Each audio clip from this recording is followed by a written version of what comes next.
All right, you guys, what's up? Day of the U.S. Open semifinals. That, of course, bringing about the most anticipated match probably of the men's tournament to this point, leading into what will probably exceed the level of hype going into the finals, regardless of the winners here. I guess with the slight caveat that, the FAA that was promised cameo this U.S. Open continues and he shocks the world. In which case I would be hyped, but I'm sure, it would certainly dampen the collective hype relative to expectations for Sunday's final. But let's get on to the main course. You know why we're here. Djokoraz. In all likelihood, the match will have started by the time this preview is up, but I just wanted to get my prediction out there. Djokoraz, number 9, head-to-head stands at 5-3 Novak Djokovic. A remarkable achievement in and of itself that you can just throw on top of the pile of remarkable achievements that he has been collecting over the last 5-6 years in particular.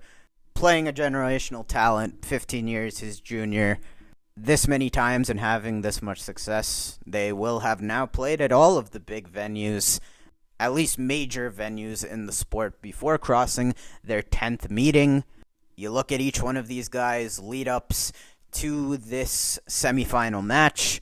I believe that Carlos Alcaraz has been the best player, the cleanest player this event. Obviously, the draw has taken some turns, and he's enjoyed a comfortable path. There's no way to really slice it otherwise, but I am of the belief that when you take care of business, look as dominant, as clean as you have, at the end of the day, I don't care who the lineup of people it is. Those guys are all professional tennis players, and to take care of professional tennis players, no less professional tennis players, in like Opelka, Rinderknech, Lehechka, who all on their day can, potentially be really dangerous. And through 5 matches to go through them without dropping a set, only dropping serve the one time, goes without saying that Carlos Alcaraz has been dominant this U.S. Open, and it is a real standout because I think really excluding the 2023 major season, Alcaraz has never been the most efficient. That's been a little bit of a nitpick, even if he never or very, very rarely has actually ended up succumbing to a loss because of it. He has been prone to play with his food regardless on who's on the other side of the net, and those names I listed, all of them in the past very much would have been prime contenders to snatch sets off him, keep him on court longer than he needs to be. But it does feel like Alcaraz is evolving before our very eyes right now. Been very businesslike, been very workmanlike. He's just looked like a guy that is hungry to take this U.S. Open and really lay down his mark as the best player in tennis right now and for this season. But no doubt, the tournament, I think, for him does start today. It's a lot of great work, but it all goes out the window if it can't translate. And even with 38-year-old Novak Djokovic on the other side of the net, it will be a drastic ramp-up from who he's faced to this point. I do think up to the quarterfinals, same could be said for Novak, obviously, coming into this tournament. Quite a few factors up in the air. Of course, him opting out of traveling to the States earlier for a tune-up, not playing since the injury he sustained in the Wimbledon semifinal, and as is always the case, being 38 years of age. But as I stated in my preview, I think for a 7th seed, as good a draw as you could have hoped for, there was room there to potentially suffer physically a little bit more in the first round, but after that, time to work his way into the tournament. I don't feel like the rust has completely worn off, nor is he in ideal physical shape as you'd expect. There have been clearly niggles he's been working through with the upper body, especially, shaking out the arm, stretching out his neck, his back. But then, in spite of it all, did get a pretty quality win, I think, over Taylor Fritz. This was a rare, pretty captivating match on the men's side this year at the U.S. Open. And really from the last game of the first set till the end of the match. Djokovic riding some very thin margins, not really much to separate the two. And I do feel like if we're getting the Djokovic of, say, Australia or Roland Garros in that form, and he's closer to the best of what this version of himself can produce, which I still don't think he's at, the margins probably aren't as tight. There's probably a little bit more separation there between him and Taylor Fritz.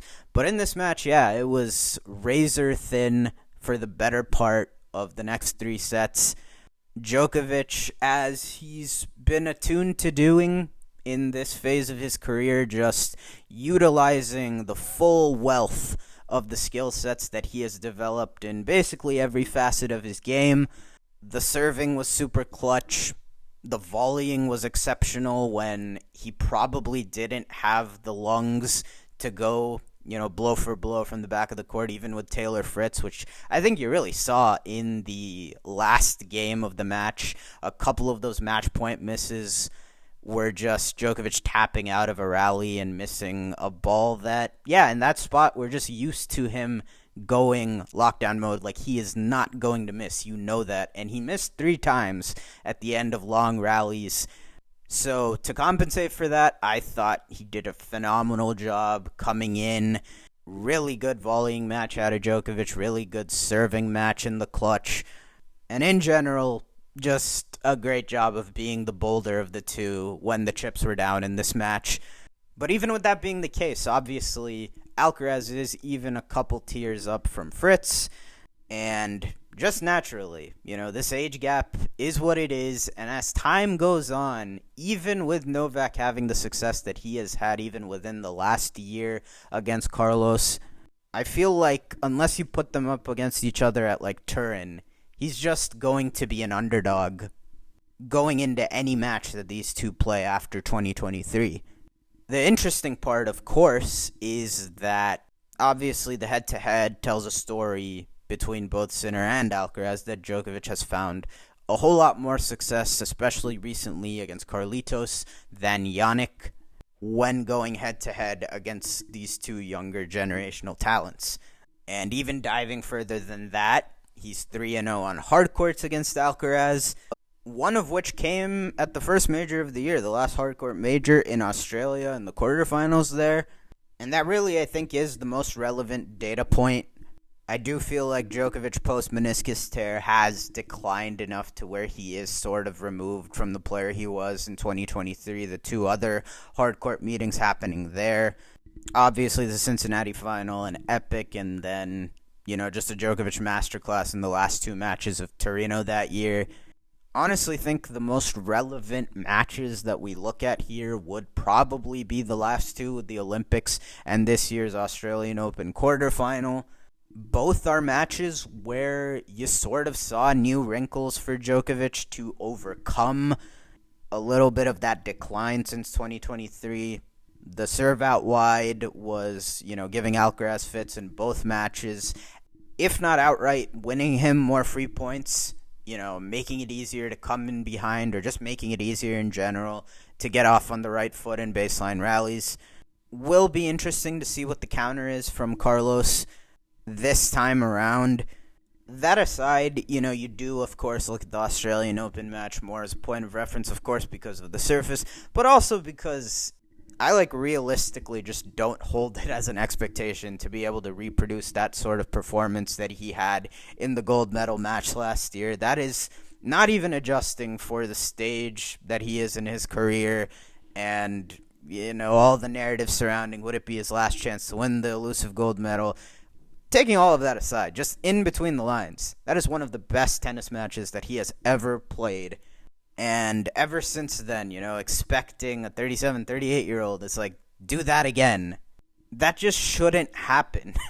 If it does happen again, you bow to the altar. But the odds of, reproducing something as utterly flawless in every department again, it just shouldn't be very high. And by the way, that's probably the match I regard as the best Alcaraz has played in a loss. You can point to a lot of things in this head-to-head of it being the ultimate test, Djokovic for Alcaraz, of his focus and the lapses that he has been prone to within matches that has been such a revelation this tournament that he hasn't succumbed to. But they certainly weren't there in that match, and that was just an example of, the greatest to ever do it, just hopping in the time machine for that particular occasion, for that day. Just had a date with destiny. It's an outlier in so many ways. But what else has happened in these two matches? I think, Djokovic also has found quite the happy medium on his ground strokes. It seems like he's pretty comfortable just teeing off on the type of ball that Alcaraz sends at him.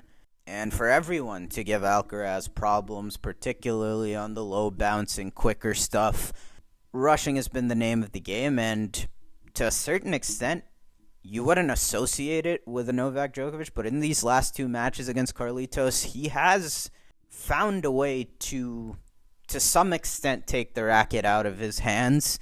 I don't think anyone can straight up just out-muscle Alcaraz, but it has looked like Djokovic just has grown a little comfortable and confident, exchanging cannon fire with Alcaraz. And also, we saw at the Australian Open something that I have been surprised with since the first time I've seen these two play in Madrid, is how successful over the years Alcaraz has been with just a lower pace kicker, especially into the Djokovic backhand. How often, on second serve opportunities, he's just gotten to get the forehand +1 that he's been looking for on serve against Novak. But that did change in the Australian Open match. And you remember Djokovic was injured, so certainly some of it was by necessity as well, just upping the risk in every facet. But in that Australian Open quarterfinal, Alcaraz at 34%, I think 11 of 32 on second serve points, and every other match other than Turin 2023, which is the only real blowout we've seen in this rivalry aside from Wimbledon 24. And if you remember, Alcaraz actually was serving a very high percentage, so he didn't even hit that many second serves in that Turin match. But goes without saying, didn't win a great percentage in that one either, 33%. But in every other match that they have played against each other, Alcaraz has been above or like 48% at worst on second serves against Novak. I would imagine how he fares in that respect probably leans a little bit as well onto how this court will be playing. This match will be the day semifinal, of course. I did hear Zverev say that in the night this year, with it being so pleasant, the weather throughout the course of the tournament, and it getting cooler in the night, that it has played a whole lot slower than recent years at night. But it should be playing a little bit more lively during the day when this match is played. I guess we'll have to wait and see, if that carries over into this match. But certainly, as far as the matchup is concerned, that's why there's a lot of intrigue here, is I think despite Alcaraz clearly playing the better tennis right now and ascending, while, even despite having his moments, I would say this still being the weakest, aside from the injury that he sustained at Wimbledon that affected his performance at the end there. But, putting that aside, I would say the weakest of his 4 slam iterations this year. But despite that, they're still intrigued because, Djokovic very clearly knows what to do. He knows what's worked for him. He will probably be confident, as opposed to the last couple times when he's played Sinner. You've seen in the body language a bit of like demoralization, of like just spinning the hamster wheel, seeing like, what can I really do here? And if he's able to stay in one piece throughout the course of this semifinal, you would think that won't be the case.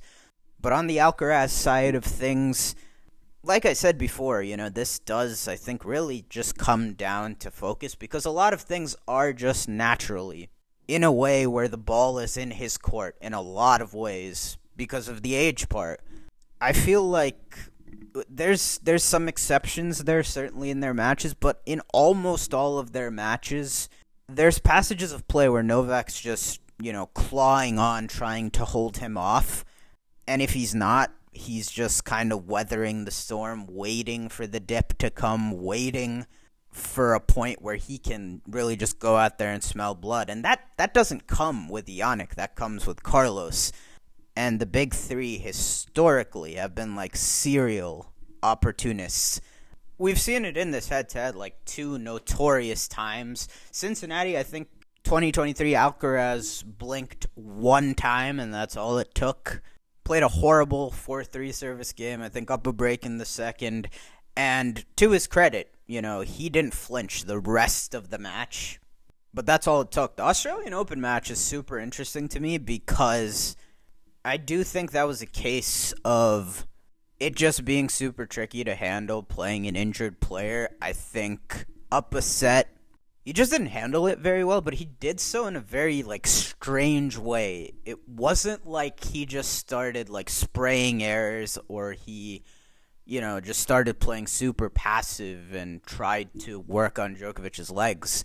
It just felt like he played, a lesser version of his game, where the intensity just came down to meet Djokovic's in the immediate aftermath of sustaining the injury. And of course, adrenaline kicked in for Novak. His intensity didn't stay down there.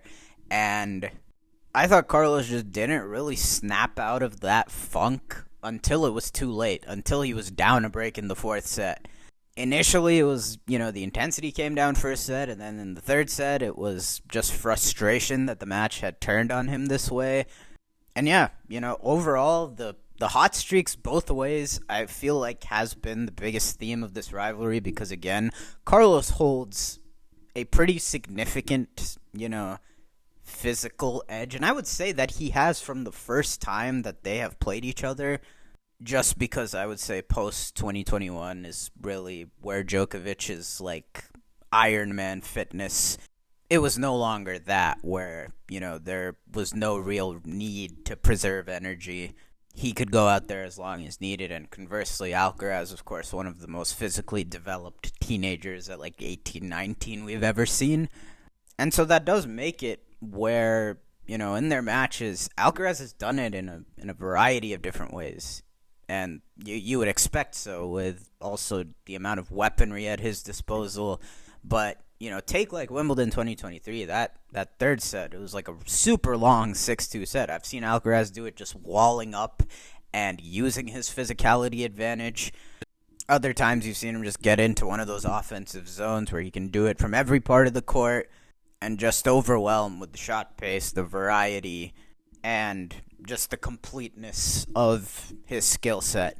And that's also the intrigue on the other side here, is Alcaraz able to translate what he's done over the course of this tournament, keep the lapses at a minimum? I mean, certainly there is an element of, I think Alcaraz's spinnier ball on average just being a little bit easier to crush and rush on for Djokovic than Sinner's is for him.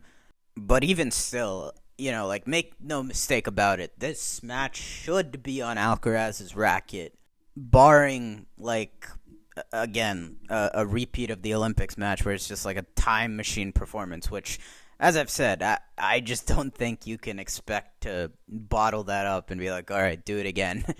But that aside, that has been, I think, the standout in why Djokovic has enjoyed more success in this head-to-head even recently. It's certainly not all of it, but a part of it definitely is just Alcaraz offering up more dips. Of course, now almost 8 months on from that Australian Open match, I do think where we stand at the moment is both of those guys' trajectories have gone in opposite directions. I don't think Djokovic is that much worse, but I do definitely think, he is playing worse on account of not having played for a while. He's not totally in ideal, physical condition either, as far as just the cardio aspect, it seems. And then, of course, it is Rod Laver Arena. It's Novak Djokovic on Rod Laver Arena. Any half-decent version of him for the past 15 years has been damn near invincible on that court. There is an element of, aura there, where Djokovic playing well but not particularly excellent or mind-blowing, that's a higher level than his well but not like exceptional level anywhere else, I think. It's just a pretty daunting prospect with all the history that, comes to mind with him on that court.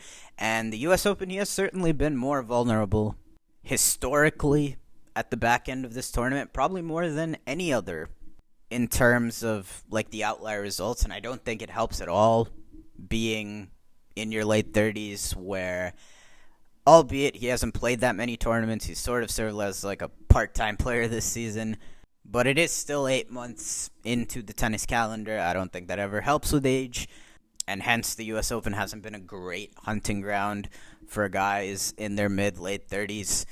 And in his first real test of, that physicality, I'm not sure I was particularly encouraged with the Djokovic-Fritz match. I thought the game was fine, at least like fine enough, but I just haven't loved that he showed discomfort pretty much every step of the way. On the flip side, what can you say about Alcaraz's trajectory since the spring?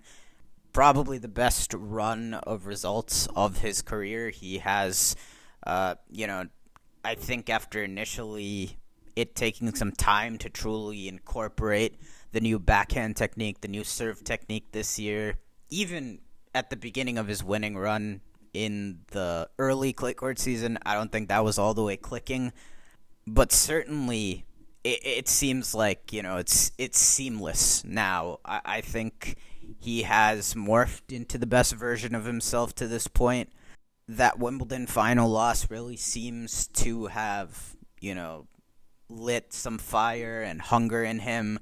And yeah, it took 20 minutes for us to get here, but I'm sure a lot of you would be surprised given how I've framed a lot of, their play throughout the course of this tournament and their head-to-head historically, that I'm erring more on the side that I see Alcaraz winning pretty handily, or at least like relatively speaking. My prediction is Alcaraz in 4, and I would probably say there's a better chance of like straights than a 5-setter here.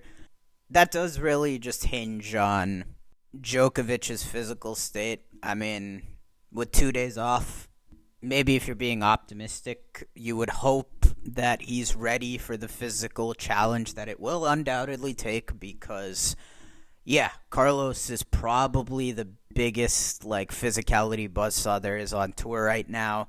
The amount of people that I've seen just sustain injuries after a couple of sets with him. And then, of course, once we actually get into the long haul, his record in 5th sets and deciding sets in general speaks for itself. He's going to extract some sort of physical toil from you. And I will say, this match being in the day, I could see it both ways. I feel like historically, night conditions have been pretty favorable for Novak, especially, down under. We've seen that with a lot of the matches down the stretch, almost all of the matches until recently introducing a day semifinal, but it used to be all of the late stage matches, semis and finals in particular, being played at night.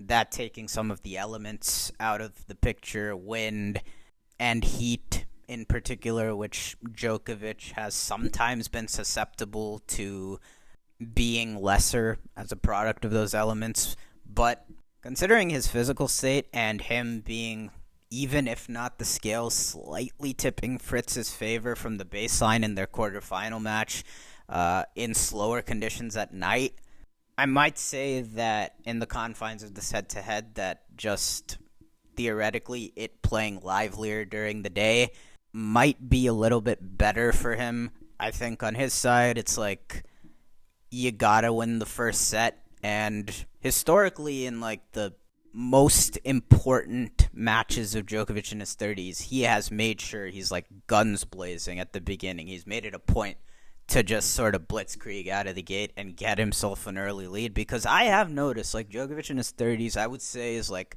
a real master of manipulating flow and pace of matches. He knows exactly when to pull back, and a big part of that is getting leads. That way, if you are having trouble with the fuel tank or something like that, you have room to like sort of punt games, sets. I've seen Djokovic do it, and then still being allowed some wiggle room to lock in when you really need to turn it up when, the match is hanging in the balance. So I would probably be on the lookout for that if I'm Alcaraz, albeit he has also had success coming from behind against Novak, but it is not ideal. And I think on the flip side, there's a real chance for Alcaraz if you take the first set, even though he lost from a setup in Australia. I think this time around, with the form advantage and, like I said, these two going in sort of opposite trajectories since that match, you have a chance here, I think, if you win the first set, to really make it so Djokovic's chances are basically drawing dead, more or less, to win the match. But we'll see. I think the 2 days off is pretty big, especially obviously for the older guy. Let's see if that can bridge the gap a little bit, because right now I think you would be hard-pressed to say that Carlos's game isn't in a noticeably better spot than Novak's at the moment. And ultimately, you talk about, Djokovic has, found these little wrinkles that have seen him enjoy success in these last 2 years against Alcaraz still. But at the end of the day, it's just because he's a freak. I mean, what he's doing to veer him towards wins in these matches is lower percentage. It is introducing more risk. On paper, what Alcaraz has advantageous to him going into this match, and only even more so as time goes on, that seems more repeatable, more sustainable, and I'm not as confident in the current iteration of Djokovic to execute to the level that he will need to and do so for as long as he will need to. And it's made that much tougher the less openings that Alcaraz offers up, as he has been doing this tournament. Obviously, defiance of the odds is just what Djokovic does. Always have to have respect for that. But yeah, that's my pick. I got Alcaraz in 4. Enjoy the match. If you made it this far, thank you so much for watching. And of course, I will see y'all in the next one.